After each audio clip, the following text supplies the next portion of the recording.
so sometimes when we pray, we pray for the outcome and we don't get it. It's just simply that God's saying, you're not ready for this yet. You need to earn it. Let me teach you to garden before you get the fruit, so that next year you can get fruit again and again and again. Everyone prays for success, but what if God says no? Not because he doesn't love you, but because he loves you so much, he doesn't want to let success destroy you. You see, the Father will never give you what you're not ready for. So let's go and understand why praying for the right thing might save your business and maybe even your life. A close friend of mine in the UK a few years ago won the UK lottery, won an obscene amount of money. He went from being middle class and average to a multi-millionaire in pounds in seconds. And within 24 months, every cent was gone and he had gone bankrupt. You might wonder why this happens, but if you follow the statistics, 9 out of 10 people who win a lottery are bankrupt within 24 to 36 months. You see, my friend wasn't unusual. He was actually usual for people who got rich quick. You see, you could say that he was praying for the outcome, and yet when he got the outcome, it was the actual thing that crushed him. So what I want us to think about is that it's not money that was the problem. It was actually the lack of preparation for the money that caused the problem.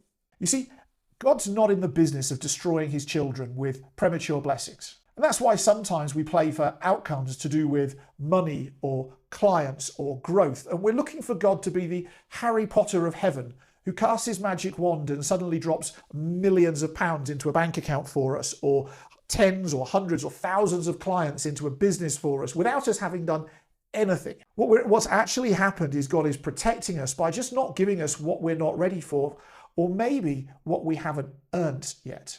Think of David. He faced lions and bears before he faced Goliath. You see, God was giving David the mindset and the attributes to face fierce before he had to face giant. And so maybe we should think more carefully about what it is that we pray for. What would happen if we prayed for the tools to achieve the outcome? The training, the skills, the maturity, the mindset? What if we prayed for the ability to grow at a pace that we could sustain and keep sustaining, as opposed to growing so quickly that we just can't look after it? See, there's a really interesting thing when it comes to prayer, and prayer for your business as well, is if you can pray for the tools, you'll probably look around you and realize that you've got all of them within easy reaching distance of you right now. If you can pray for the knowledge or the expertise or the guidance, maybe you're on YouTube finding that at this very second, or maybe you bump into a coach who can teach you, or maybe you just bump into a mentor in a shopping precinct who just gives you the 5 words of encouragement or knowledge that's missing for you. You see, as believers, these are the prayers I think we should be asking and saying and having, and the conversations with God that we should be stepping into. Please give me the tools, the knowledge, the expertise, the patience and the guidance to achieve a business that's so big that the world can recognize it as being yours. And so sometimes when we pray for the outcome and we don't get it, it's just simply that God's saying, you're not ready for this yet. You need to earn it. Let me teach you to garden before you get the fruit, so that next year you can get fruit again and again and again.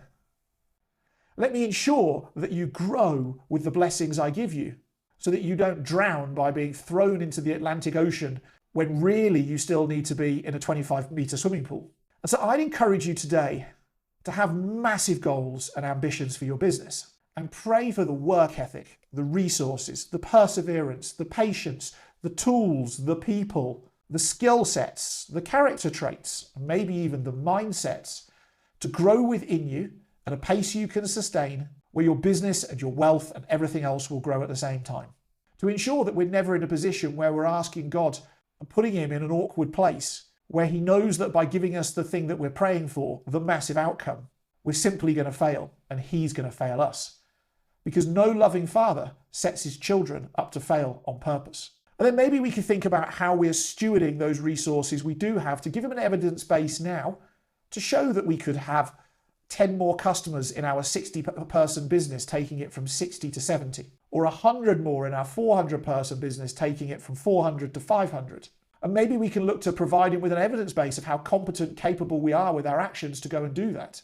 Because the reality is that in getting the big goal, It wasn't just my friend who got hurt by that lottery win. He got misguided by the enemy, but his wife got hurt, his children got hurt, his family got hurt, he got hurt, his friends got hurt. And ultimately, he was worse off 24 months later than what he was before, because he got too much too soon and hadn't prepared fully for it. A bit like the Olympic athlete who pulls a muscle because they haven't warmed up before they do the race. So what is it you're praying for? What are the tools you need to pray for? Maybe you don't need an investor. Maybe you need the ability to learn how to get the investor. Maybe you'd make a fool out of yourself in front of the investors right now. And so maybe you need to learn how not to make a fool out of yourself and burn those bridges. And so what are you praying for that's going to be the tools to get the job done, as opposed to the end result of the job itself?